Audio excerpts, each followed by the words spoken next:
Bueno, te decía que íbamos a hablar con quien estuvo cubriendo varios cargos ejecutivos y que por primera vez va a estar ahora buscando la posibilidad de encontrarse dentro de la Cámara de Diputados de la provincia de Salta. Estamos hablando de Flavia Rollón, está con nosotros, ella es ingeniera industrial, estuvo a cargo de la Secretaría de Minería de la provincia y además también a nivel nacional con el gobierno de Alberto Fernández, como decía en algún momento, y parte de lo de Milei, ¿no? ¿Cómo le va? Bienvenida. ¿Qué tal? ¿Cómo estás?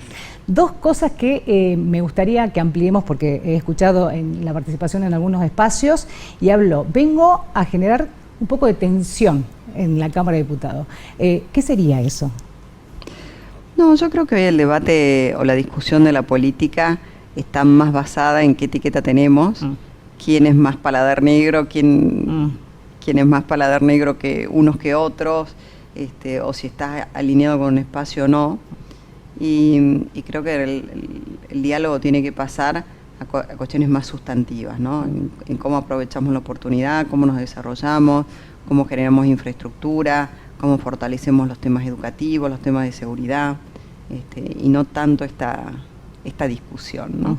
Y por otro lado también creo de que la sociedad estamos pidiendo, menos política, más contenido y un Estado más eficiente, ¿no? Y eso también implica ciertas sesiones desde la política, ¿no? Bien, bueno, hablamos de lo que ha sido últimamente la Cámara de Diputados, un espacio en el que poco se ha dado para la discusión, de temas que sean de importancia o de relevancia con una altura, ¿no? Hemos visto algunas participaciones de mujeres, inclusive, que no están a la altura de lo que significaría debatir en un recinto.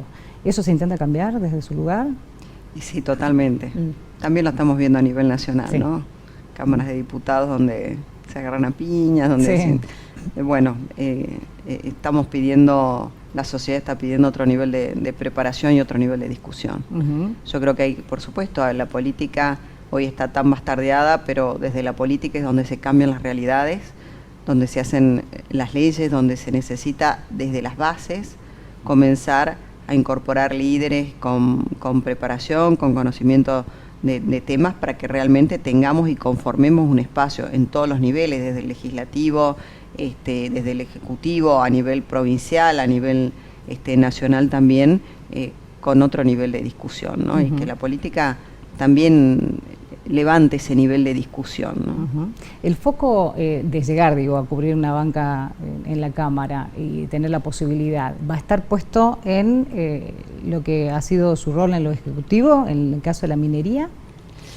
Bueno, como legislador te tocan tocar todos los temas, por supuesto. Yo sí me defino, en mi persona, yo soy ingeniera industrial, siempre estuve ligada a ámbitos productivos y yo me defino como desarrollista. Entonces, a mí los temas que más me interesan trabajar son los temas que hacen al desarrollo, ¿no? Impulsar sectores productivos, aprovechar la oportunidad que hoy tiene Argentina y Salta en particular con los temas de una economía mucho más verde, transición energética, desarrollo minero, desarrollo de infraestructura. Esos son los temas en los que yo me siento más cómoda trabajando, pero por supuesto, uno en el ámbito legislativo también tiene que, claro, por supuesto, de todo. Que dar la discusión. Totalmente. Pero mi foco, yo soy desarrollista.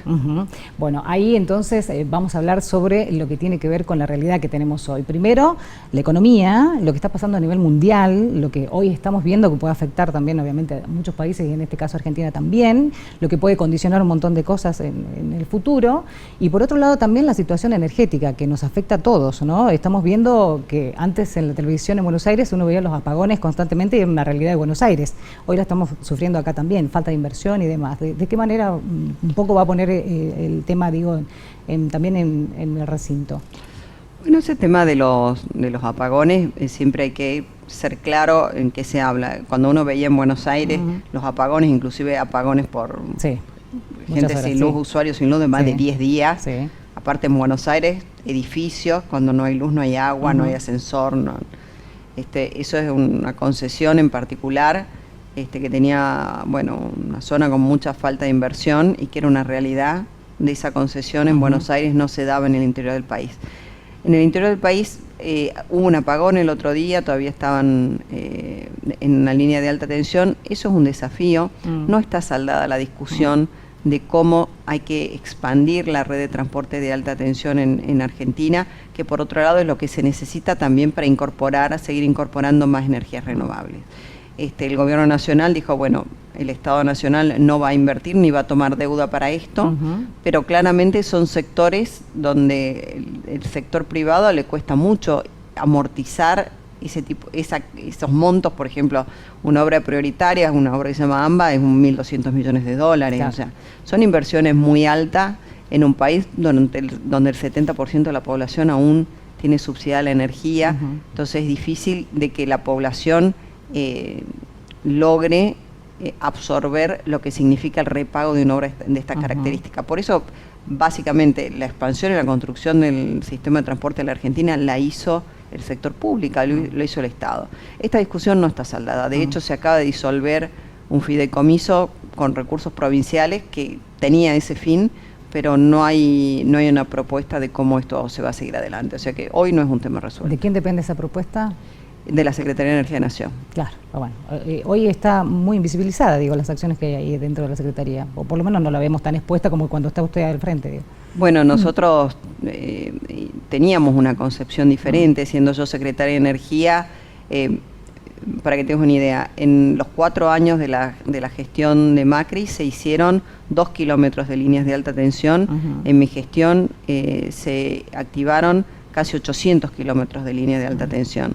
El gasoducto tan discutido, se venían sin hacer prácticamente nada, y en mi gestión, bueno, se inauguró el gasoducto, el anterior se llamaba Néstor Kirchner, ahora Perito Moreno, se avanzó con la reversión del norte, hicimos también casi 200, 300 kilómetros de otros gasoductos en diferentes puntos del país, porque yo sí creo que el Estado sí tiene que estar en infraestructura estratégica, que es el desarrollo, porque dice, bueno, que lo haga el privado. Y muchas veces el privado, los parques industriales, las pymes, los residenciales, no pueden afrontar el costo de lo que implica expandir la infraestructura.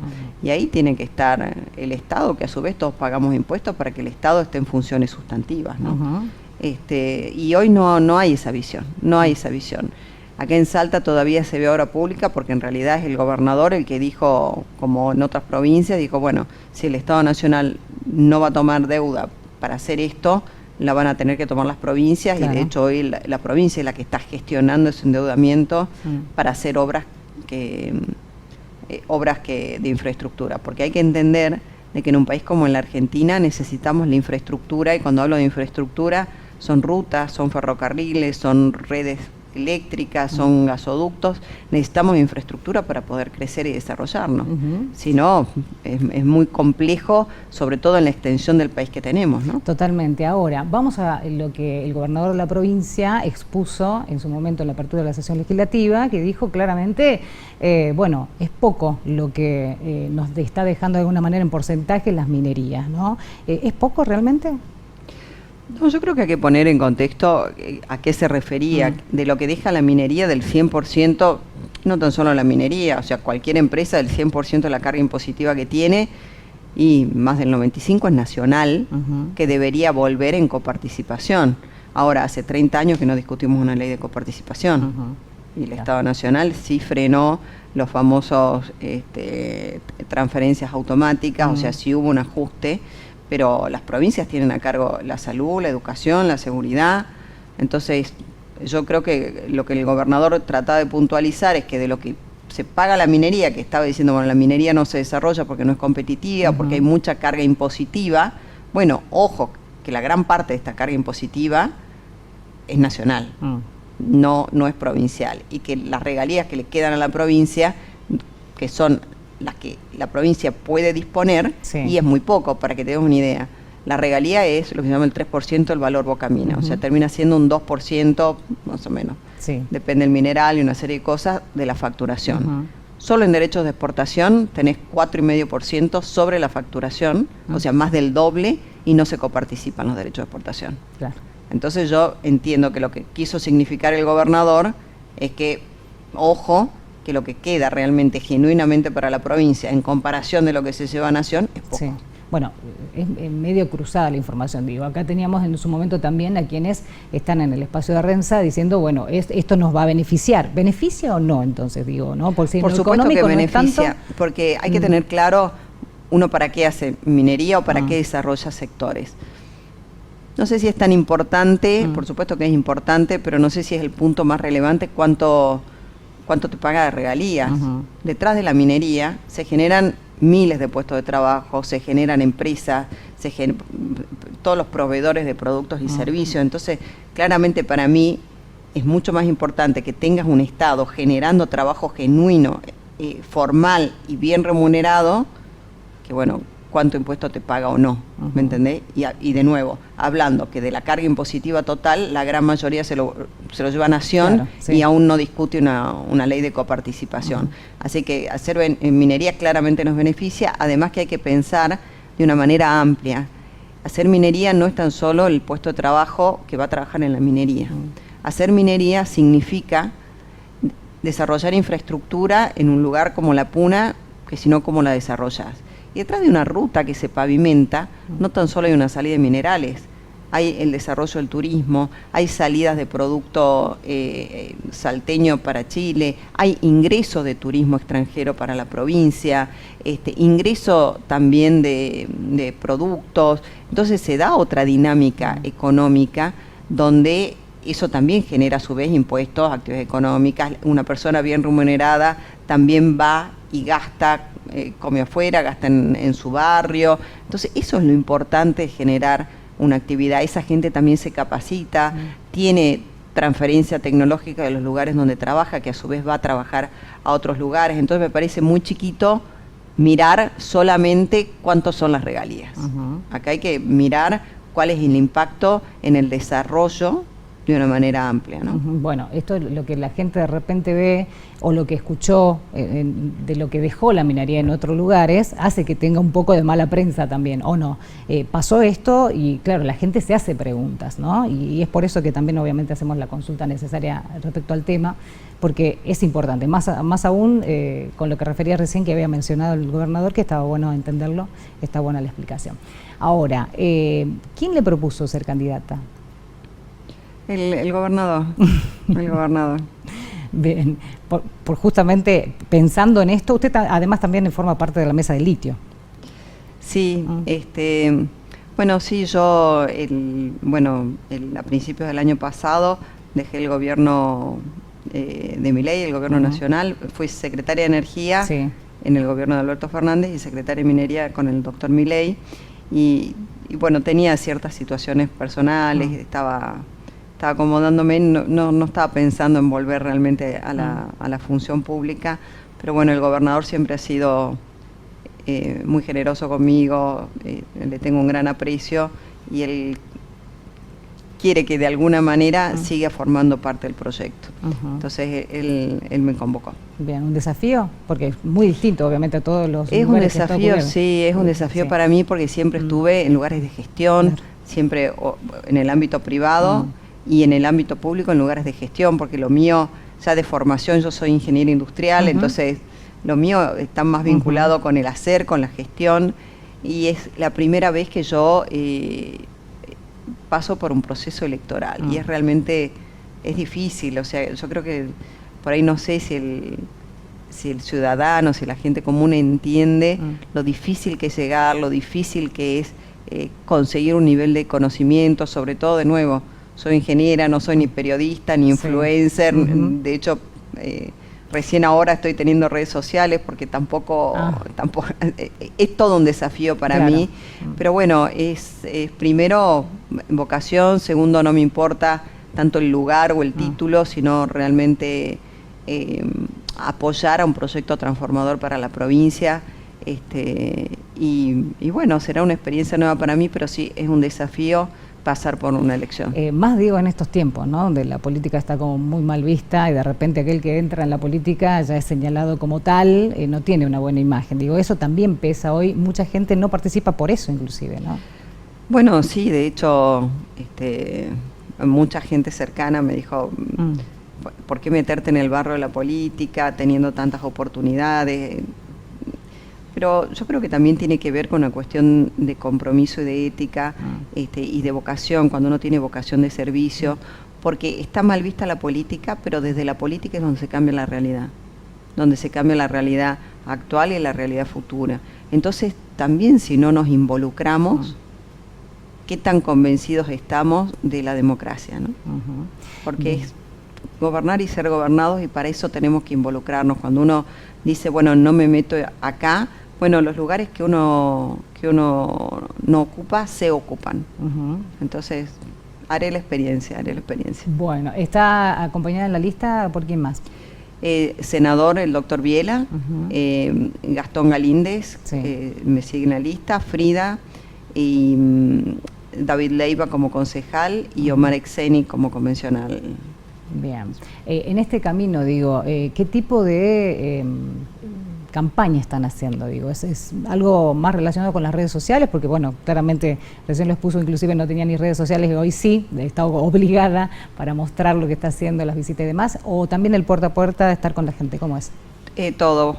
Estuvimos hoy con dirigentes, estamos saliendo, estamos también en los medios, así que agradezco la invitación, porque para nosotros tener la oportunidad, un espacio para contar quién es, qué queremos, se agradece, así que estamos haciendo todo. La campaña va a ser muy corta, es un mes, así que de nuevo un gran desafío. Bueno, sorprendió la verdad, ¿no? La participación en política de Flavia Rollón, por eso queríamos compartir con ella parte de esta entrevista y conocerla un poco más en profundidad inclusive también, así que es importante tenerla con nosotros. Es por esto que además también le vamos a consultar en este camino cómo enfrentó la familia, digo, ¿no? Esta idea, porque claro, siendo desde otra posición, estando un poco, no es perfil bajo, porque la verdad que los cargos ejecutivos que tuvo son importantes, pero de otra manera, no en el barro, como decía recién, ¿no? Y eso también es importante.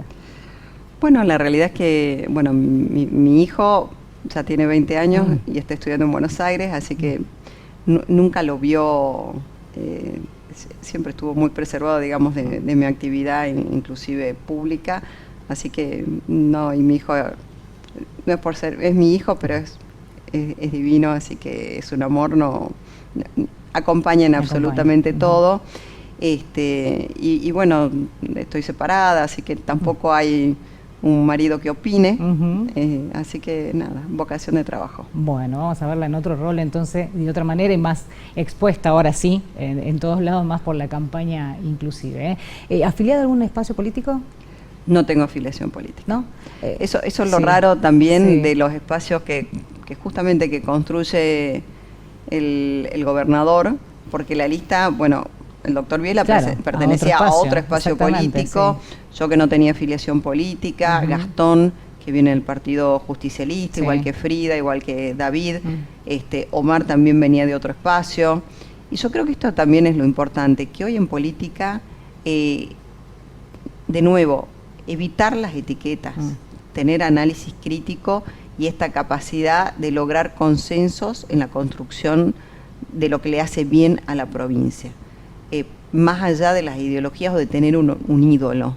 Yo creo que ya los ídolos no van más y hay que tomar lo mejor de cada uno, lo que está bien, a tener análisis crítico y defender los intereses de uno. Y defender los intereses que le hacen bien a la provincia, sobre todo una provincia como Salta, que es una provincia que tiene mucha identidad. Hay mucha identidad salteña como para que los salteños sepan entender y elegir que no necesitan a nadie que les ponga una etiqueta desde Buenos Aires, sino de que elijan a líderes, a dirigentes que defiendan los intereses de la provincia más allá del tema de ideologías partidarias. Bueno, preguntaba puntualmente esto porque estuvo en el gobierno de Alberto Fernández y también en el de Milei, y la gente de repente va a decir, pero ¿cómo es esto? Bueno, siempre suelen preguntar inclusive, ¿no? ¿Qué espacio? Por eso hacíamos alusión en la pregunta al tema. Siempre he sido muy pragmática. Para mí lo importante es lograr resultados, hacer, gestionar, más que militar una figura, una persona. Bien, bueno, ahí vamos. Ahora, en la mesa de litio, ¿va a continuar ahí? Bueno, la mesa de litio, otro ejemplo, ¿no? Sí. Carlos Sadir, radical, Raúl Jalil de Catamarca, el gobernador de Catamarca, justicialista y Gustavo Sáenz de un partido propio, así que de nuevo tenemos un gran diálogo. Sí, por ahora vamos a continuar, acabamos de firmar un convenio con CEPAL, con apoyo de la Agencia de Cooperación Alemana y de Naciones Unidas, para estudiar, hacer una propuesta sobre justamente el análisis tributario del litio en la Argentina, las mejores prácticas para tener un esquema que le permita al Estado poder capitalizar más en momentos de buenos precios y a su vez que esto tampoco signifique ahuyentar la inversión o que sea siempre mal visto la Argentina, ¿no? Esto de la inseguridad jurídica, por eso para las empresas es muy difícil. Bueno, pero ellos tienen mucha experiencia y de hecho el objetivo del trabajo también es compararlos con las mejores prácticas a nivel mundial, con los datos de Argentina. También se anunció como un proyecto de interés regional la construcción de una línea de alta tensión, una línea de transporte eléctrico de alta tensión que atraviesa toda la Puna Argentina y que permite, por un lado, abastecer a los proyectos mineros de energías renovables a partir de energía solar, o sea, producir un litio verde, y por otro lado permite la construcción de parques solares que puedan inyectar al sistema argentino y también tener más energía renovable. Y esto justamente es importantísimo porque tenés en el mismo espacio geográfico donde tenés la minería y por otro lado uno de los mejores lugares del mundo para producir energía solar. Entonces, una línea de estas, de alta tensión, así como el gasoducto fue un antes y un después en el desarrollo de Vaca Muerta y en el sistema de transporte de gas argentino, una línea de alta tensión lo va a hacer para el sistema eléctrico argentino. Así que también es importantísimo lo que sucedió la semana pasada y estamos trabajando también en la estrategia de litio, en identificar la infraestructura prioritaria para toda la región, desarrollar el concepto de proveedores regionales entre las 3 provincias. Así que hay un muy buen trabajo en la mesa. Para eso se necesitan leyes también que acompañen. Por supuesto. Bien, ahí está entonces la participación que es fundamental suya, entendiendo cómo se va a mover todo este esquema. Es que en realidad, cuando uno tiene una visión y una estrategia de desarrollo de un sector, de una provincia, de un país, atrás de esa estrategia tiene que haber una estructura legal que soporte esa estrategia. Lo que no podemos hacer es ir creando leyes sin tener clara una visión o un proyecto provincia al cual hay que responder y conocer las necesidades también, porque también hay que hacer leyes que tengan aplicabilidad y que realmente encuentren ese objetivo, ¿no? Es como una estructura, una arquitectura que tiene que responder a un proyecto de desarrollo. Muy bien, bueno, Flavia, gracias por venir. No, por favor. Un gusto, gracias a ustedes. La conocimos a Flavia Rollón, primera vez con nosotros. Hacemos una pausa, ya volvemos.